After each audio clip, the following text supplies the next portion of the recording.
Hey everyone, it's Mike from Overground here. Today I'm making a video to show you the updated deck list of the ShineGreymon yellow deck profile that we posted earlier on in the channel.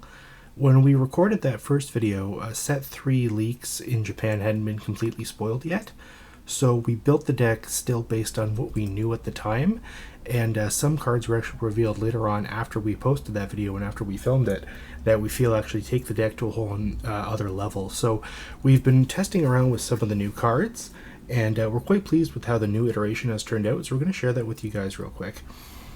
So let's go ahead and jump right into it. Again, this is the updated ShineGreymon yellow deck. If you want to see the original one that we had posted first, there'll be a link to that in this video as well, and you can kind of be able to see the changes back and forth. I'm going to be going over some of the details and some of the changes that we've made as well. So let's start off with the entrainings with level 2s.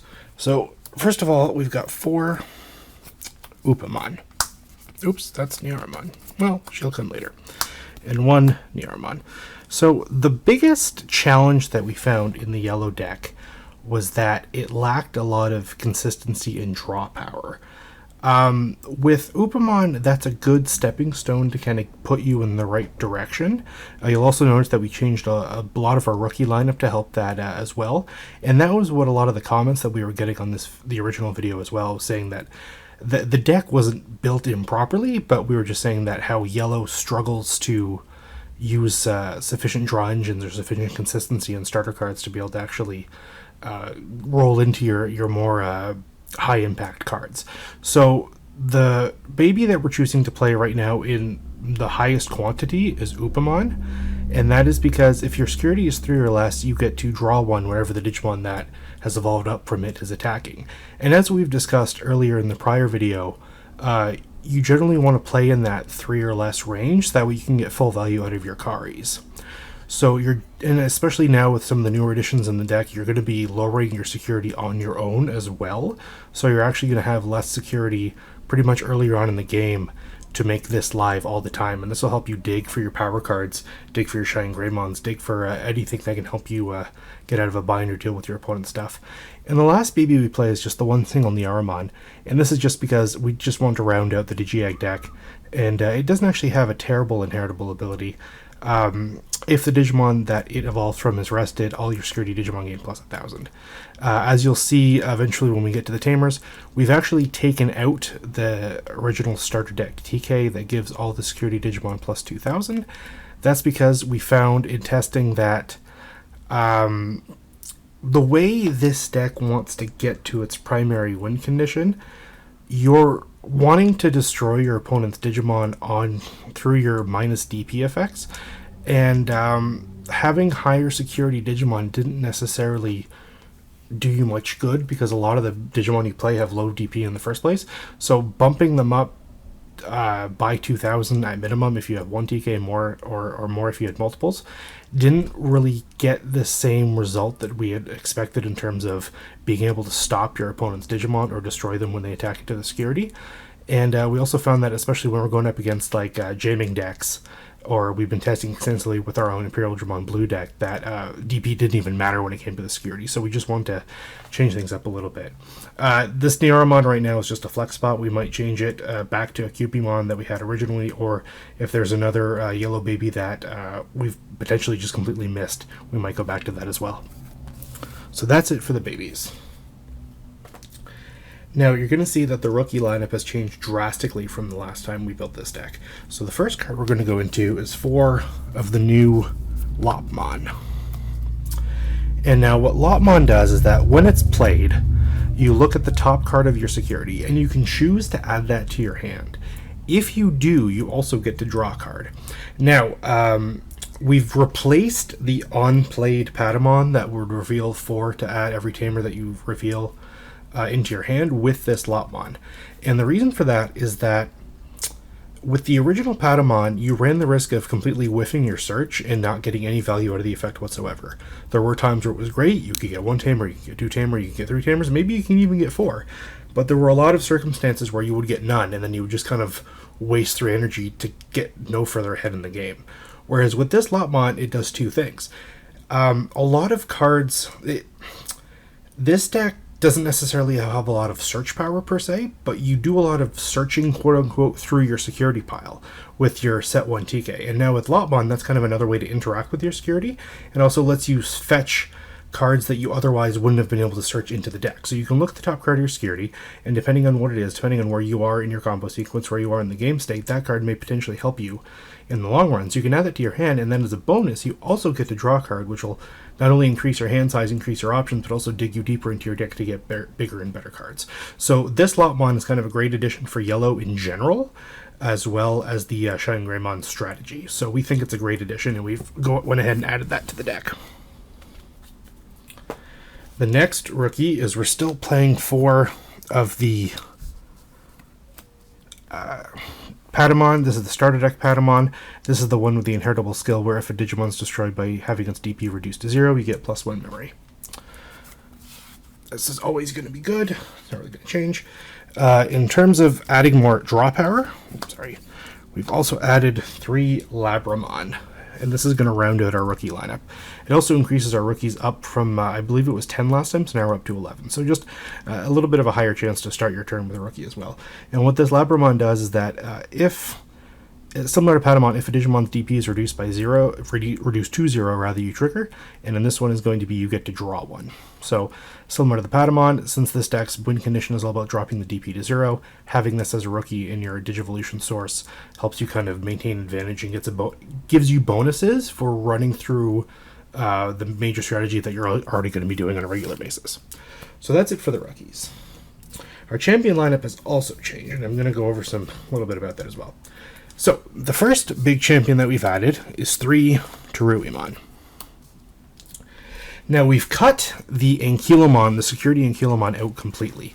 And the reason for that is, well, when we originally discussed it, we were talking about how we wanted a high impact champion that we could get onto the field, so that way if our opponent did hit us early on in our security, it could potentially pop out for free and we could skip the middleman to start building up into our mega. However, with Unimod, not only is it a cheaper cost to evolve, the Ankylomon was a 2 cost if you just had to hard draw it, this is a 1 cost to evolve, and it's a 6,000 DP, so it's a higher DP than Ankylomon even was to start. So all in all, this is a better card, we felt, overall, because it's always going to be live in your hand to evolve more often than not, and it's a lower memory investment in terms of living up into your megas. So it gets you to your ShineGreymon a little bit faster with less memory, as opposed to the other alternative, which was being able to get a champion onto the board for free. However, again, that was all relegated on whether or not it was in your security or not, so it was never guaranteed that you were actually going to get it on the field for free anyway. So having 1 memory as opposed to a potential free, being the fact that the 1 memory was guaranteed, we felt that this was a better high impact champion compared to the security Ankylomon. The next champion we play is again for Unimod. This is just the blocker of the deck, the blocker for yellow. Not really much to say there. And then finally, the last yellow champion is 2 Labramon. Again, we're not necessarily playing any ShineGreymon. And the last 2 champion, again, is the purple Wizardmon. We were on and off with this card. We were thinking about taking it out, but at the end of the day, it still comes in super clutch against a wide variety of matchups.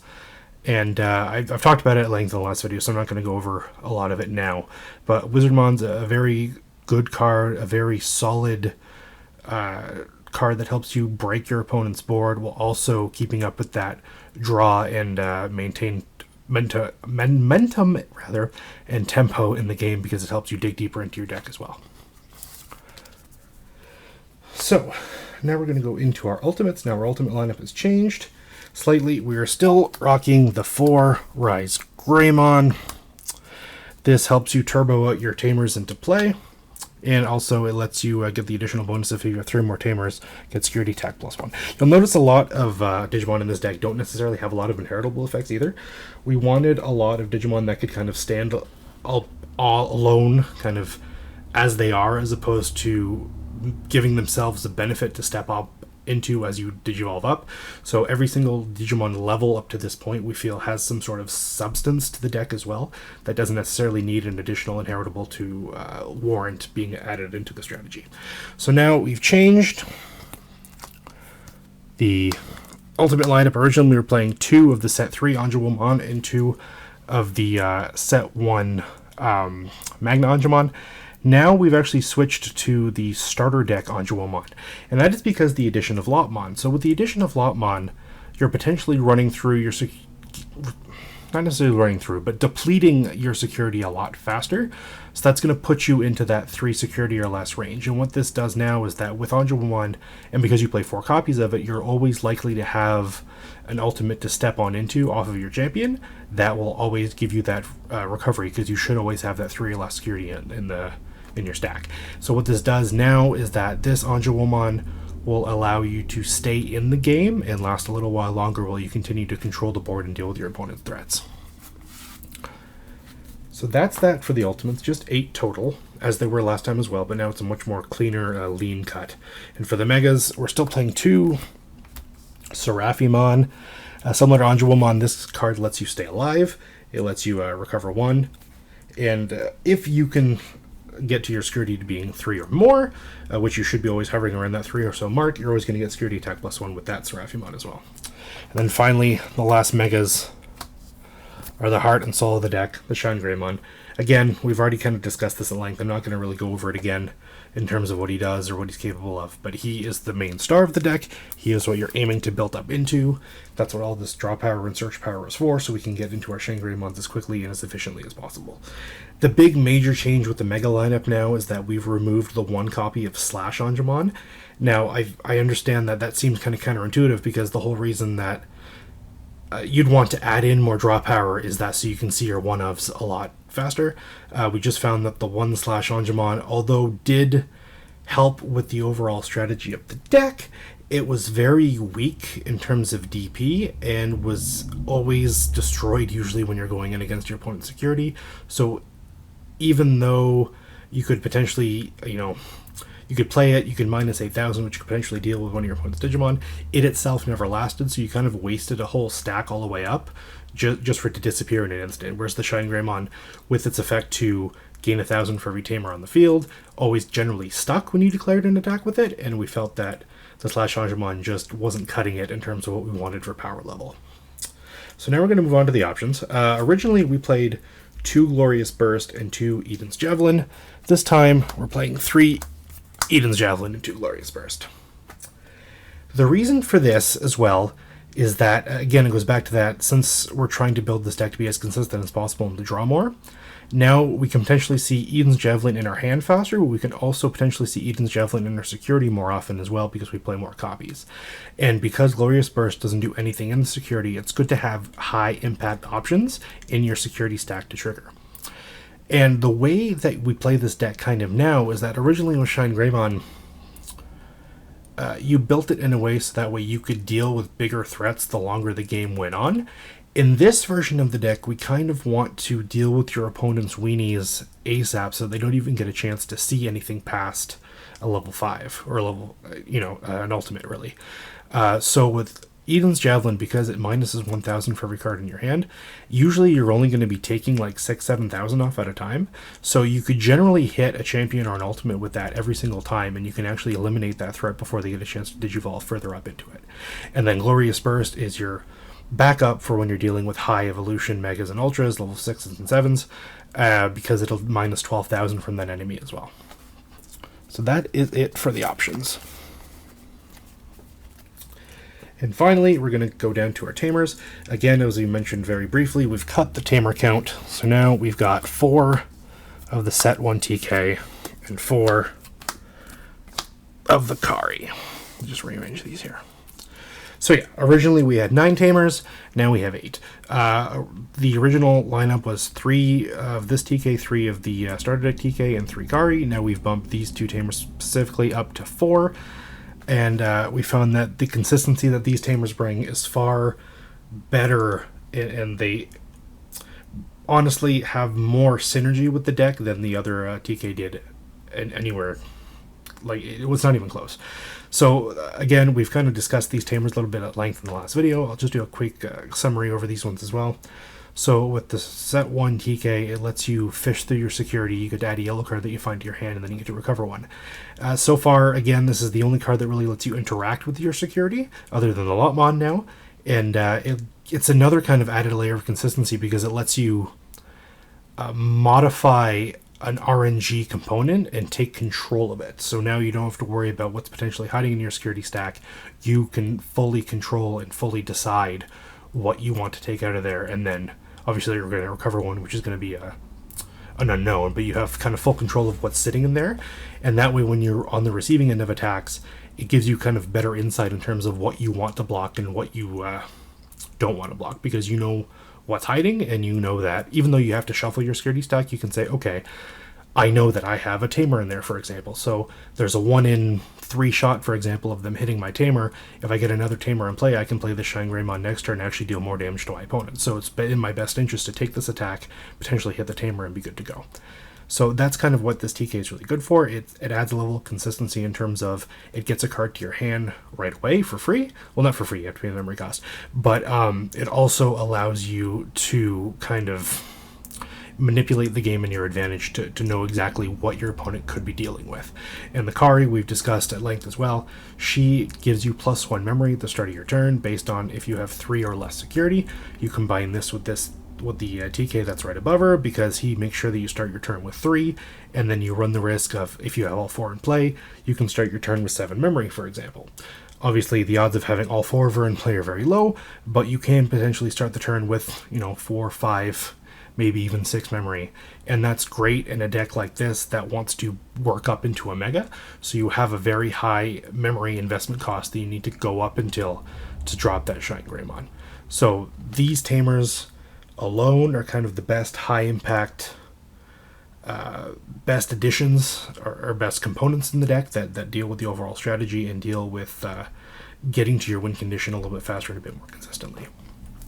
So that is it for the ShineGreymon deck. This is the updated list for November. Obviously, this is based off full sets 1, 2, 3 and the starter decks. We have just seen the spoiler for the card list for 1.0, which is going to be released in English at the end of the month. When we do get those boxes, we will be transitioning this content to be specifically English card focused. So we will probably be having to scrap the ShineGreymon for now until we get it released in the 1.5 boxes. So we look forward to giving you an updated yellow deck, period, based on the contents and what we pull out of our boxes. So we're really excited for that. We're really excited to show you guys what we get, and we're having a lot of fun with this deck. I'm personally super pumped for ShineGreymon. As you can see, yellow Digimon in general are sometimes some of my favorites. We got Padmon, we got a giant Tokamon in the middle. Shouts out to my girlfriend, got it for me for my 30th birthday. She's the best. Tokamon's the best. Yeah, so this is Mike from Overground. Please like and subscribe and all that junk and all that jazz, and let me know what you think. And if you think that you want me to change something, or if you think I don't know what I'm talking about, or if you want me to build a new deck for you, let me know in the comments. I read every comment. I reply to every comment as much as I can. And yeah, I look forward to bringing you guys more Digimon content, and I look forward to having that conversation with you. Thanks a lot, guys. Take care.